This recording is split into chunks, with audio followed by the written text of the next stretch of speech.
Excella Education Study in USA assured scholarship. Contact 9881 96666.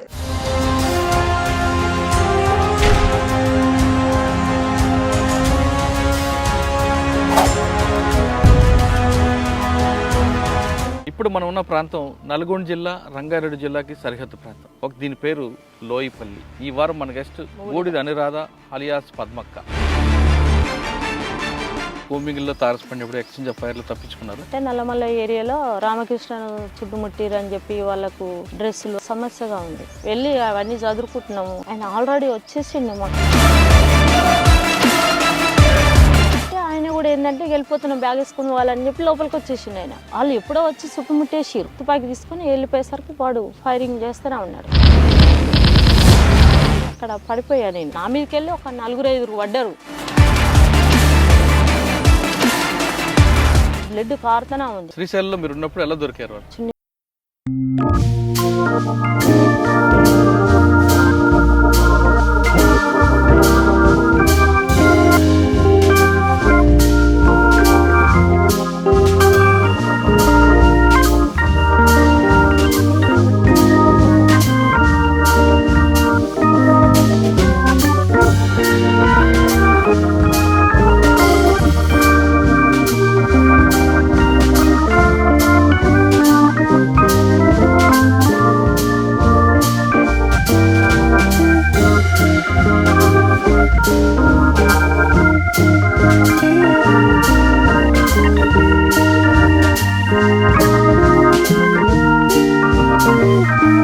తిరుమలగిరిలో ఉన్నప్పుడు RFI doctor మీకు తెలియకుండానే అంటే మీరు రాసిన ఉత్తరాలు ఆయనే ఆన్సర్ ఇస్తూ మీకు పక్కదో పట్టించాడు. ఫీవర్ వస్తే నేను వేరే అన్నకు చెప్పినంటే ఇట్లా ఫీవర్ వచ్చింది, పరిస్థితికి ఇది అన్న ఏం చేసిండు,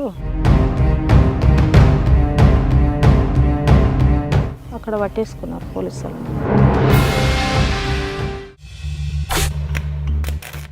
వెల్కమ్ టు క్రైమ్ కన్ఫెషన్స్. ఇప్పుడు మనం ఉన్న ప్రాంతం నల్గొండ జిల్లా రంగారెడ్డి జిల్లాకి సరిహద్దు ప్రాంతం. దీని పేరు లోయిపల్లి.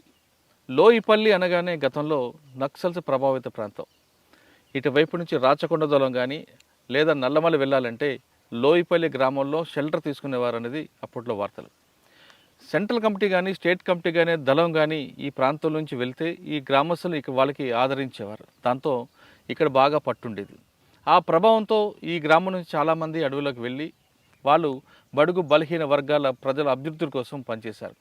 ఆ విధంగా ఉన్న తర్వాత కొంతకాలం తర్వాత వాళ్ళు తిరిగి జనజీవన సంస్థలు కలిసిన వారు కొందరైతే మరికొందరు పోలీసులు అరెస్ట్ చేసి బయటకు వచ్చారు. అటువంటి వాళ్ళని పరిచయం చేసే ఈ కార్యక్రమంలో ఈ వారం మన గెస్ట్ బూడిద అనురాధ అలియాస్ పద్మక్క. బూడిద అనురాధ లోయిపల్లి అనగానే అప్పట్లో 2006 వరకు పోలీసుల కంటి మీద కునుకు లేకుండా ఉండేది. ఈ చుట్టుపక్కల ఏ యాక్షన్ జరిగినా ఆమె ప్రధానంగా కనిపించేది. దాంతో అప్పట్లో పోలీసులు ఎక్కువగా ఆమె కోసం, ఆమె లేకపోతే వాళ్ళ అమ్మగారిని చిత్రహింసలు పెట్టేవారు అనేది పేపర్లో వార్తలు వచ్చేవి. బూడిద అనురాధ లోయిపల్లిలో దొరల ప్రభావం లేకపోయినా ఎందుకు అటువైపు వెళ్ళారు, వెళ్ళిన తర్వాత ఆమె చేసిన కార్యక్రమాలు ఏంటి, ఆమె అరెస్ట్ అయిన తర్వాత కూడా మరొకసారి వాళ్ళ పార్టీతో అజ్ఞాతలు వెళ్ళడం, రెండోసారి అరెస్ట్ అవ్వడం, ఈ కార్యక్రమం ఎలా జరిగింది, ప్రస్తుతం ఆమె జీవన విధానం ఎలా కొనసాగుతున్న విషయాన్ని అక్కడ తెలుసుకుందాం. అక్క నమస్తే. నమస్తే. బూడిద అనురాధ అలియాస్ పద్మక్క అలియాస్ రమక్క చాలా పేర్లు ఉన్నట్లు. అక్క 2006లో మీరు ఫస్ట్ టైం అరెస్ట్ అయ్యి బయటకు వచ్చినప్పుడు ఇదే గ్రామంలో నాకు ఇంటర్వ్యూ ఇచ్చారు.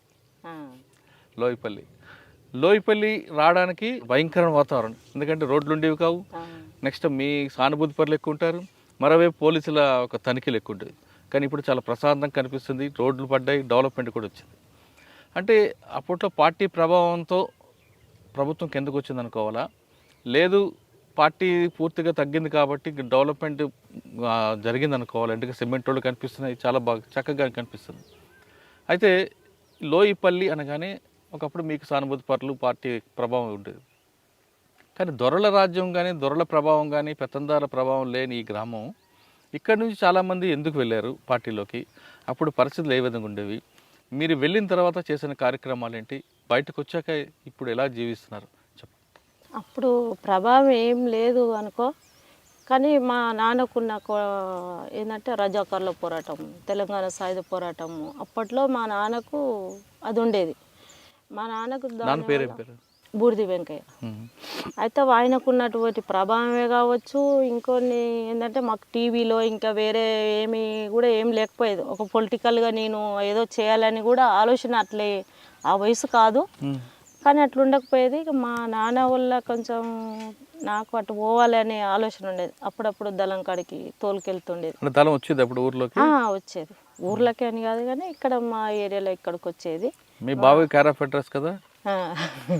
మా నాన్నను కలిసేది, మా నాన్న తోలుకపోయేది, మెల్లగా తోలుకపోయేది, వాళ్ళు వెతుకునేది, వాళ్ళు తినబెట్టేది. కొంచెం అట్లా వాళ్ళని చూస్తుంటే నాకు బాగా ఆదాయితుండే. దానివల్ల నేను వెళ్ళిన తర్వాత మా నాన్నకి ఫస్ట్ ఎక్కడ కాంటాక్ట్ అయ్యావు మళ్ళీ? ఫస్ట్ నేను ఎక్కడంటే అక్కడ గుట్ట ఉంటుంది, ఎక్కడ మన ఎల్లికొండ అని అక్కడ ఏరియా ఉంటుంది. మా నాన్న అక్కడికి తీసుకుపోయాడు. నన్ను ఒక్కదాని కాదు, మా పెద్దనాయన కొడుకులు, మా బాబాయ్ కొడుకులు, నేను అక్కడికి వెళ్ళాను. అక్కడికి వెళ్ళి కొద్దిసేపు కూర్చొని వాళ్ళు పెట్టింది తిని నైట్ 12-1 గంటల దాకా వాళ్ళు నన్ను బాగా ఆడిపించుకునేది. ఇక తర్వాత అప్పుడు అంటే నేను వెళ్ళినప్పుడు ఒక 16 ఏండ్లు అట్లా ఉన్నది. అంటే ఆ వయసుకు కూడా సరిపోదు, నీ వయసు సరిపోదు అని చెప్పి 1 సంవత్సరం ఇక్కడే వదిలేసిపోయారు. నేను వస్తా అంటే కూడా వాళ్ళు వినకుండా వదిలేసిపోయారు. మళ్ళీ ఒక 6 నెలలకు సంవత్సరానికి వచ్చి తోలుకెళ్ళారు. అంటే నేను వస్తా అంటేనే వాళ్ళు తీసుకెళ్ళారు. మా నాన్నకు కూడా ఏం తెలియదు నేను పోతా అనే విషయం, ఆయనకేం తెలియదు. కాకపోతే నన్ను అప్పుడప్పుడు తీసుకుపోయేది, మాట్లాడిపించేది, మళ్ళీ తోలుకొచ్చేది, అట్లా ఉండేది అన్నట్టు. ఇంకొకటి ఏంటంటే మా ఊర్లో ఒక ఆమె ఉండే, వాళ్ళు నీల మల్లమ్మ అని ఉండే, గౌరోళ్ళు. ఆమె మ్యారేజ్ అయింది. మ్యారేజ్ అయిన తర్వాతకి ఆమె వాళ్ళ అత్తగారింటికి వెళ్ళినాక ఒక గామ్లో అయినా లవ్ చేసినట్ట, అంతకుముందే మ్యారేజ్ కాకముందే. ఆమెను మ్యారేజ్ అయిన ఆమెను తోలుకొచ్చుకొని ఆమెను ఆగం చేసిండు. ఆగం చేసి చంపేసిండు ఆమెను చంపేసిరు, కిరసన పోసి చంపేసిరు. వాళ్ళ క్యాస్ట్ వేరు, వాళ్ళు గౌడ్స్, వీళ్ళేమో కురుమలు. దానివల్ల మా క్యాస్ట్ కాదని వాళ్ళ ఇంట్లోకి రానియలేదు. అక్కడ కిరాయికి తీసుకొని ఉన్నారు కొద్ది రోజులు. తర్వాతకి ఏమైందో వాళ్ళ మధ్యలో గొడవలు, ఆమెను మర్డర్ చేసేసిండు. మర్డర్ అంటే కిరసనాయలు పోసి చంపేసిండు. హాస్పిటల్కి తీసుకుపోతే అక్కడ చనిపోయింది. అంతా ఊరు జనాలంతా వన్ చంపేయాలి అది అని చెప్పి ఊర్లో బాగా అదైంది. అదైనప్పుడు అంతకుముందే ఒకసారి ఏమో ఏమైనా బాగా టార్చర్ పెట్టిండు. నైట్ పూట ఈ ఏరియాలో ఎన్ని బావులు ఉన్నాయి అన్ని బావులకు తిరిగింది ఆమె గోడు చెప్పుకోలేకుండా. ఎందుకంటే ఆమె అక్కడికి వెళ్ళి వచ్చింది, వాళ్ళ ఇంటోళ్ళు సేదరించేవాళ్ళు కాదు, ప్లస్ వాళ్ళ అమ్మోళ్ళు దగ్గరికి తీసేవాళ్ళు కాదు, వీళ్ళు క్యాస్ట్ ఫీలింగ్తోని. దానివల్ల ఆమె బాగా టార్చర్ అనుభవించింది. దానికోసం అని చెప్పి ఈమె ఏం చేసిందంటే, వీళ్ళు ఇక్కడే ఎన్నో కలిసిరు నక్సలైట్. వాళ్ళు కలిసినప్పుడు ఆమె ఎట్లనో వాళ్ళకి చెప్పుకుంది ఆమె బాధ. నువ్వు వాళ్ళకి ఎట్లా చెప్పుకున్నావు అని చెప్పి ఆమెను ఇంకిత చేసిండు ఆయన. ఇక వాళ్ళకి ఆ విషయం తెలిసి ఆ విషయాన్ని దృష్టిలో పెట్టుకొని ఈమె ఎప్పుడైతే చనిపోయిందో ఒక 6 నెలలో ఒక 2 నెలలకో వచ్చి కొట్టిరు, మా ఇంటి దగ్గరికే తీసుకొచ్చి కొట్టిరు. అప్పుడు నేను వెళ్ళలే కానీ అప్పుడు చిన్న ఉన్నా, అక్కడికే తీసుకొచ్చి కొట్టిరు ఆయనను బాగా. కొట్టినాక ఆమెను తీసి అక్కడ పెట్టేసిరు. అది అయిపోయింది. అది అయిపోయిన కొద్ది రోజులకి ఈ కొదాసిపల్లి అని విలేజ్ ఉంటుంది, అక్కడ ఒక దొర ఆయన ఉండే, విఠల్ రెడ్డి అని. విఠల్ రెడ్డిని ఇక మరి ఆయన ఒక ఇన్ఫర్మర్ అని చెప్పి మహిళలను అక్కడ టార్చర్ పెట్టి ఎస్సీ మహిళలను ఇట్లా వాడుకుంటుండని చెప్పి ఆ ప్రభావంతో ఆయన ఇల్లు గిన్నె వేల్చేసి ఆయనను కొట్టాలని పోయారు క్యాజువల్గా. ఆయనను కొంచెం కొట్టిరు, కాళ్ళు చేతులు ఇరగొట్టి ఇల్లు వేల్చేసారు. ఇల్లు వేల్చేసినాక ఇక అక్కడ నుండి వెళ్ళిపోయారు. అప్పుడు బాగుండే ప్రభావం. అదే టైంలో సరంపేట గుట్టలలో ఒక జాతర జరుగుతుంది, అక్కడ ఒక గుడి ఉండదు. ఆ గుడి కాడ ఒక ఎస్ఐని చంపేశారు. యాక్చువల్ అదే టైంలో ఇక ఒకటి వెనకంగా ఒకటి అయితేనే ఉన్నాయి. ఇక అదే టైంలో ఇక మేము ఇక్కడ ఇక వెళ్ళిపోయిన ఉంటాం. వేరే వాళ్ళు వచ్చిరు, అంటే నేను వస్తా అని చెప్పి పలానా కాడికి వస్తారని చెప్పి వేరే వాళ్ళు వచ్చి నన్ను రిసీవ్ చేసుకొని ఇంటికి వచ్చి తీసుకొని వెళ్ళింది. ఈడంగానే వెళ్ళాం. ఇక్కడికి వెళ్ళి చక్కగా వెళ్ళి అన్నం కూడా తినలేదు. అయితే తీసుకెళ్ళి బాధ్యులు అప్పుడు మీకు? అప్పుడు బాధ్యులు ప్రభాకర్ అని ఉండే, బోనం శ్రీనివాస్ రెడ్డి అచ్చా. Vipparthi village, Nalgonda district, Munugode mandal. అయితే ఆయన ఉండే మాకు బాధ్యులు. అదే టైంలో జిల్లా సెక్రటరీగా ధర్మన్న అని ఉండే, ధర్మన్న విజయ్ అక్క. ఓకే, ఇదే దారిలో వెళ్ళారు, ఎక్కడ కలిశారు? ఇదో దారిలో వెళ్ళాక ఆరుట్ల గుట్టలలో అక్కడ ఉన్నది దళం. ఆ అక్క నన్ను ఎక్కడ బండనేవురికి తీసుకెళ్ళింది. అక్కడ తీసుకెళ్ళినాక అక్కడ ఎంత 6 అవుతుంది సాయంత్రం. ఆ ఒక బావి దగ్గర ఉన్నాం ఆమె నేను ఇద్దరం కలిసి. అక్కడికి మా అన్న వచ్చిండు, మా పెద్దనాయన కొడుకు, కొదాసిపల్లి వాళ్ళది విలేజ్, బూడిదొల్లే. అయితే మా పాలొల్లే అన్నట్టు. ఆ అన్నను పంపించారు అక్కడికి. అక్కడికి వచ్చినాక తీసుకెళ్ళిండు ఆయన, దళం కాడికి తీసుకెళ్ళిండు. అక్కడికి పోయేసరికి 8:30 అట్లా, 7:30, 8:30 చీకటి పడ్డది అక్కడ. అక్కడ పోయినాక దళం అంతా ఉన్నారు. ఇక దళం అంతా ఉన్నారు, వాళ్ళు చర్చించుకుంటున్నారు. ఎందుకంటే నన్ను తీసుకోవాలన్నా వద్దా అని చెప్పి వాళ్ళు మాట్లాడుకుంటున్నారు. ఇట్లా తను వచ్చింది, కొద్ది రోజులు ఉంచుకొని పంపిద్దామా, లేకపోతే వయసు చిన్నది కాబట్టి కొంచెం ప్రభావం వేరుంటుంది కదా బయట, దానివల్ల పంపిద్దామా అని చెప్పి వాళ్ళు చర్చించుకున్నారు. నేను ఓనంటే ఓనని చెప్పి నేను వాళ్ళతో పాటే ఉండిపోయా. ఇక అక్కడ నుండి ఇక దళంలో ఉన్నాయి. ఇక వెళ్తున్న దారిలో అనిపించలేదా, చాలా దూరం నడుచుంటారు, రాత్రి అయితే మీకు ఇళ్ళల్లో ఉన్న వాళ్ళకి ఇల్లు ఉండవు, ఎండ వాన వర్షం అంతా కూడా అడివే, ఎప్పుడైనా అనిపించిందా ఇంటికి వెళ్ళిపోదామని? అట్లేం అనిపించలే. కానీ కొంచెం ఇక మా నాన్న అంటే కొంచెం భయం ఉండేది. మా నాన్న ఏమంటాడో, మా నాన్న తిడతాడేమో, మా అమ్మ ఏడుస్తుందేమో అనే ఒక అది ఉండేది. కానీ నేను ఇంటికి పోవాలని అదేమి ఉండకపోయేది. కొంచెం కాదమ్మా, ఇక్కడ మీకు ఊర్లో దొరల ప్రభావం లేదు ఒకటి. రెండోది, మీరు వ్యక్తిగతంగా మీకు ఎక్కడ కూడా నష్టం జరగలేదు ఎవరి నుంచి కానీ. నాన్నకు ఒకటే భావజాలం ఉంది. సరే, ఆ భావజాలం ప్రభావంతో లోపలికి వెళ్ళారు. ఏం చేద్దాం అనుకున్నారు అక్కడికి వెళ్ళిన తర్వాత? నాకు ఆ టైంలో అయితే ఏం చేయాలి అనే అదైతే నాకు ఆలోచన ఏం లేదు. ఎందుకంటే ఆ వయసు కాదు నాది. మరి ఎప్పుడు వచ్చింది మీకు ఏం చేయాలని? అంటే కొంచెం నేను పెద్దగా అయినాక కొంచెం, అంటే ఒక 18-20 ఏళ్ళు ఆ టైంలో కొంచెం ఇట్లా కొట్టాలి, వీళ్ళని కొడితే ఇట్లుంటుందా అని చెప్పి నాకు రోజు వాళ్ళు శిక్షణ ఇచ్చేవాళ్ళు కదా. అంటే కొట్టడం ఒకటే కాదు కదా, పార్టీకి ప్రజల దగ్గర తీసుకోవాలి, ప్రజల రాజకీయ చైతన్యం నింపాలి, ప్రజల యొక్క బాగోగులు చూడాలి, వాళ్ళ సమస్యలు పరిష్కరించాలి కదా. నాకున్న అప్పట్లో అట్లా అనిపించేది. తర్వాతకి నన్ను కొట్టడానికి ఏమి పరిమితం ఏం చేయలేదు. అయితే నేను ఎక్కువ ఏంటంటే పబ్లిక్నే కలిసేది. వాస్తవానికి ఏంటంటే ఒక లంగ జాకెట్ వేసి గడిపోయి ఒకళ్ళని కలిసి రప్ప అంటే అక్కడికి వెళ్ళేది, గడిపోయి గది తీసుకురప్ప అంటే అక్కడ వెళ్ళేది. అట్లా నేను బాగా వెళ్ళిన. ఎవరికేం తెలియదు, మా ఊర్లో కూడా నేను వెళ్ళా అనే విషయం ఎవరికి తెలియదు. 1 సంవత్సరం దాకా ఎవరికి తెలియదు. అప్పుడు మా పెద్దనాయన కొడుకు చనిపోయిండు, వీరస్వామి అని పాపయ్య, బుడిది పాపయ్య అని ఉండే. ఆయనకి ఎప్పటి నుండో పరిచయాలు ఉన్నాయి, కానీ మనకు తెలియదు. అయితే ఆయన ఎన్కౌంటర్లో, పసునూరు ఎన్కౌంటర్లో చనిపోయిండు. ఆయన చనిపోయినప్పుడు నా పేరు బయటకు వచ్చింది. అప్పటిదాకా ఎవరిని తీసుకొని వెళ్ళిపోయింది ఇలా బిడ్డ అనే విషయము ఈ పబ్లిక్ తెలుసు, అంతేగాని నేను నక్సలైట్లో పోయినా అనే విషయం ఏం తెలియదు. ఆ సంవత్సరం తర్వాత నీ పేరు బయటకు వచ్చింది. వచ్చిన తర్వాత మీ ఇంటికి పోలీసులు వచ్చారు కదా? మా ఇంటికి పోలీసు వాళ్ళు వచ్చేది, మా నాన్నని పట్టుకపోయేది, కొట్టేది, మా చెల్లెని పట్టుకపోయి కొట్టేది, ఏడ ఉండరు అని చెప్పి. ఒక 2-3 ఏళ్ళ తర్వాతకి